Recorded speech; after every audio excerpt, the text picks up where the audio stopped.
ker ljudje danes ne razumejo, kako notranji svet deluje, ker nimajo daljinca, se pojavljajo potem težave sodobnega časa.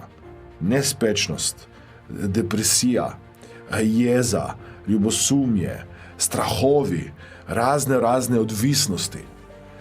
Danes imamo ljudi, ki imajo različna obsesivna in kompulzivna vedenja, ki jih sami ne znajo spreminjati, ker nimajo tega daljinca. Mi se lahko z nekom danes povežemo praktično kjerkoli po svetu z uporabo različnih komunikacijskih orodij, socialnih omrežij, in vendar boste opazili, da so ljudje vedno bolj osamljeni. Medicina je neverjetno napredovala in nam lahko pomaga, da podaljšamo življenje. In hkrati smo izgubili stik z osnovnimi zdravimi življenjskimi navadami, ki preprečujejo bolezni. In še nekaj, kar se mi zdi ključno. Mi imamo danes domove in orodja, ki so v naših žepih, to je telefon, ki so neverjetno pametna in nam olajšajo naše življenje, vendar smo pozabili, kako se lahko umirimo, odklopimo od vse te tehnologije in povežemo z največjim virom našega izobilja, modrosti in tako naprej, z našim nezavednim, z našim notranjim svetom, z vesoljem, z Bogom, z naravo, karkoli že verjamete. Smo v zlati dobi informacij, ker je vsako znanje lahko na dosegu nekega enostavnega klika ali pa ukaza, ki ga damo, in na koncu se soočamo s krizo pozornosti in neko zmanjšano sposobnostjo koncentracije. Meni se zdi, da smo razvili naš zunanji svet do neke zelo visoke stopnje, ko smo povezani, ko smo učinkoviti in hkrati je naš notranji svet poln nerazrešenih vprašanj. To je ena izmed tehnik, ki se v NLP-ju veliko uporablja, je tako imenovano preokvirjenje. Kaj se s tem zgodi? Oseba, ki na koncu preokviri, spremeni pogled na nekaj, dobi lahko več upanja, dobi neko boljše čustveno stanje. In dostikrat se zgodi, da v tem stanju lahko gre prej hitreje v akcijo in doseže želeno spremembo. S tem še zmeraj obstaja v ozadju problem ali pa izziv, če bom zdaj preokviril. Vendar, ko sem jaz spremenil pogled na to, se jaz lažje počutim, boljše počutim in prej najdem rešitev. Nočem, da mislite, da je NLP neke vrste lažno pozitivno razmišljanje, ker to ni. Če imate plevel na vrtu, ne boste hodili okrog in govorili ni plevela, temveč boste uporabili NLP, torej tehnike neurolingvističnega programiranja, da boste šli, odločno zrili ta plevel in seveda imeli vrt, tako kot si želite. Zdaj, jaz govorim seveda metaforično, ko govorim o plevelu, nočem, da boste si zatiskali oči pred stvarmi takšne, kot so, temveč, da boste našli načine, da boste imeli neko vizijo in verjeli v vašo sposobnost, da lahko karkoli že obstaja v tem trenutku kot izziv v vašem življenju, kot priložnost v vašem življenju, da to spremenite. Najbolj pomemben del je to, da razumemo, da je v NLP-ju ključno, da smo pozorni na strukturo izkušnje, ne vsebino, in tudi zaporedje izkušnje. In zdaj bi vam dal en tak enostaven primer in se že naprej opravičujem. Recimo, dostikrat ljudje slišijo kakšno žaljivko. Recimo, da vam nekdo reče bebi se in potem si vi to ponovite v mislih, ste v slabem čustvenem stanju. Je tako? Če jaz zamenjam zdaj strukturo, zdaj se bom prijel za nos in rečem bebi se, zdaj pač bebi se, nisem pač uporabil. Ja? A je kaj razlike? Čute, če bi sami sebi, primite se za nos in rečete si bebi se. A vidite, jaz sem zdaj isti stavek uporabil kot prej, sem zamenjal samo ton, način, kako sem to rekel, in s tem sem spremenil strukturo izkušnje. Zato se sliši tako enostavno, ker NLP je res enostaven. Ko vi se nasmehnete svojim izzivom in vzamete moč. Jaz bi rad vam dal ta znanja, ta orodja, da boste prevzeli nadzor spet nad svojim notranjim svetom.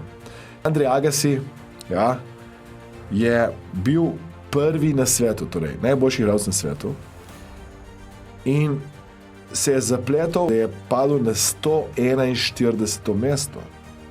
No in potem je šel do mojega mentorja, ena izmed mojih prvih mentorjev, Tony Robbinsa, in sta z njim vadila tehniko sidranja. In to sta naredila tako, da sta šla gledati videokasete in sta rekla, daj poglejva eno, ko priješ na igrišče in zmagaš, in poglejva drugo, ko priješ na igrišče in izgubiš. In kar nekaj sta opazila, da obstaja razlika v drži in temu, in sta sidrala vstop na igrišče v takem stanju, ki je potem pripeljal do zmage. In te tehnike NLP-ja so Agassiju takrat pomagali, da je šel nazaj iz 141 nazaj na prvo mesto. Ja? Torej, kaj se zgodi danes, ker sem tako fasciniran? Ljudje urejajo svoj zunanji svet. Grejo na pedikuro, grejo na manikuro, grejo k frizerju. Ma pozabljajo, da je 80% privlačnosti od znotraj. Če navznotraj vi ste v nekem slabem čustvenem stanju, boste to izžarevali navzven. Ni važno, kakšno obleko boste nosili. Ni važno, kakšno frizuro boste imeli. Notranji svet je tisti, ki daje energijo, tisti, ki daje privlačnost. Še posebej velja za tiste, ki ste samski in bi si želeli partnerskega odnosa. In NLP tehnike vam pomagajo biti boljši v reševanju problemov, biti bolj kreativni, da se boste z NLP tehnikami lažje in hitreje učili. In mi danes vemo, da se te tehnike uporabljajo pri vodenju, v prodaji, pri vzgoji, partnerstvu, povsod, kjer bi radi izboljšali delovanje uma. Moj cilj je seveda, da boste dobili konkretne korake, da boste dobili vsaj eno konkretno tehniko, vsaj en konkreten način razmišljanja, da naredite preboj v svojem življenju, da naredite preboj na področju zdravja, kariere, financ, osebnosti in tako dalje. Torej, novo znanje bo pomenilo za vas več vrednosti. Ja? Novo znanje vam bo prineslo tudi več fleksibilnosti in novo znanje vam bo prineslo več samozavesti oziroma več akcije. Danes lahko trdimo, da je ena izmed najhujših bolezni današnjega časa odlašanje. Ljudje odlašajo, da bi živeli. Nikoli ne veste, koliko imate časa, in zato bi res rad, da naredite spremembo, ki si jo želite narediti, in da ne odlašate. Porabili ste že kar nekaj dni. In kar vam je še ostalo, prosim, lepo vas prosim, preživite te dneve v lepem čustvenem stanju. Dajte se naučiti, da boste prišli iz situacije, kjer ste danes, v cilj s temi orodji. Še enkrat poudarjam, NLP je samo umestni cilj, je samo način, kako dosežete končni cilj.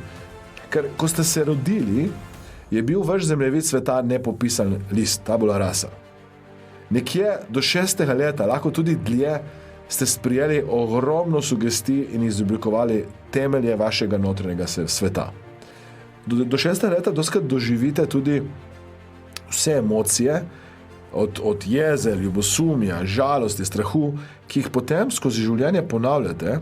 In tukaj še enkrat poudarjam, morda nekaj, kar ste takrat doživeli, vam danes ne koristi več. In zato je pomembno, da dobite spet delinca, da to spremenite. Ko je učenec pripravljen, pride učitelj. Vi to verjamete? Vedno. Ko je učenec pripravljen, pride učitelj. Jaz verjamem, da ni naključje, da ste vi danes tukaj. Ker doskrat se zgodi to, da razlog, zakaj ste tukaj, sploh ni razlog, zakaj ste tukaj. Edino pomembno je to, da rečete, da, grem naprej. Naredila bom spremembo. Naredil bom spremembo. Wayne Dyer večkrat poudarja, da privlačite to, kar ste. Privlačite to, kar ste. In ko vi spremenite identiteto in seveda vrednote, pričaste take vedenje, potem boste videli, kako enostavno boste privlačili to, kar bi radi privlačili v svoje življenje. Kako enostavno in hitro boste začeli manifestirati to, kar bi radi v svoje življenje. Torej, zakaj se naučite NLP tehnik, da lahko izoblikujete svoj zemljevid sveta tako, kot si ga želite, in da postajate oseba, na katero boste ponosni. Torej, vaš model sveta izgleda tako kot ti predalčki. In vi iz teh predalčkov kličete vrednote, prepričane strategije v stotinki sekunde. Cak. Nekdo nekaj naredi, ste slabe volje, ker krši vašo temeljno vrednoto. Ali pa nekdo vas nekam povabi in ker imate omejujoče prepričanje, rečete ne hvala, ne sprejmete te priložnosti. Hočem vam povedati, da vi imate na tisoče in tisoče in tisoče takih predalčkov. In ti predalčki so dostikrat zelo avtomatizirani. Naprimer, en tak predalček so sidra. Vi, naprimer, vidite kačo in kaj je posledica strah? To je sidro. Vzrok, posledica. In vi imate en tak predalček. In kaj NLP vam pomaga? Da ko se predalček odpre, lahko spremenite reakcijo. Lahko spremenite način razmišljanja. In na koncu dosežete drugačen rezultat. To je res pomembno, ko vas zdaj razlagam. In se res morate vprašati, ker danes govorimo o temelju NLP-ja in to je najbolj pomemben temelj NLP-ja. Ali vam model sveta koristi, ki ga imate, ali ne. Če vam ne koristi, morate spremeniti. Kvaliteta življenja je kvaliteta zemljevida sveta, ki ga imate. In večji del tega zemljevida, ta nezavedni del, je neviden. In kaj je čudovita stvar in priložnost, ki bi rad, da jo začutite, in to je, da končno imate konkretna praktična orodja, kako to lahko naredite. Kdaj začnejo ljudje razmišljati, da bi spremenili model sveta? Takrat, ko se pojavijo neke bolečine. Kdaj ljudje začnejo razmišljati, da bi nehali kaditi? Ja, takrat, ko zdravje začne škripati. Kdaj ljudje razmišljajo o nekih izboljšavah, ko partner začne razlagati, da se bo ločil ali pa da bi rečel stran. Ko otrok izvaja neko vedenje, ki je res že obupno in ni več obvladljivo. Kdaj ljudje razmišljajo o karieri? Takrat, ko izgubijo zaposlitev, ko vidijo, da ne gre več naprej, ko dobijo nek negativen feedback in tako naprej. Kdaj ljudje razmišljajo o tem, da bi radi izboljšali, ko vidijo, da tam, ko živijo, ne, fizično okolje, ko vidijo, da tam, ko živijo, ne morejo živeti več. Kdaj ljudje razmišljajo o tem, da bi si radi ustvarili dom, družino in tako naprej. Takrat, ko je bolečina te osamljenosti, pa da tega, da nimajo nobenega ob sebi, tako močno, da rečejo, zdaj pa je tega dovolj. Če sami ne boste naredili koraka takrat, ko je to lažje narediti, bo klic za spremembo tako glasen, da bo neprijetno se spreminjati. Teoretično življenje je življenje, ki ga živite potihem, sanjate. Jaz bi rad, da greste v prakso. Da živite življenje tako, kot si ga sami želite, kot bi ga sami radi, da poteka. Razlika med teoretičnim in praktičnim življenjem je ena sama misel, ena sama NLP tehnika. Torej, NLP je praktična psihologija. In rekli smo že to, da to je daljinec do vašega uma, do potencijala. Vaši rezultati, to je res pomembno, so odvisni od vašega notranjega sveta, ki ga spreminjate z NLP-jem. In edine omejitve v vašem življenju so tiste, ki si jih sami postavite. Vi si sami postavite omejitve. In zato je ključno, da se naučite te omejitve odpravljati, ki vam ne koristijo. Življenje je prekratko, da bi ustrajali v slabem čustvenem stanju, da bi ustrajali v vlogi žrtve, da bi izgubljali čas za nepomembne in nepotrebne stvari. In ko padete, se poberite. Dajte se iz teh izkušenj nekaj naučiti. Ker če se ne boste nekaj naučili, če ne boste naredili koraka naprej, boste spet dobivali ene in iste preizkušnje, dokler se ne boste nekaj naučili iz tega ven. In razumite nekaj, da je osebna rast proces, to ni enokratno dejanje. Ne boste šli samo enkrat tankat in potem vozili avto neskončno. Osebna rast je proces in ključno tukaj je, da vztrajate na tej poti. Da postanete najboljša verzija sama sebe. Postavite sebe na prvo mesto.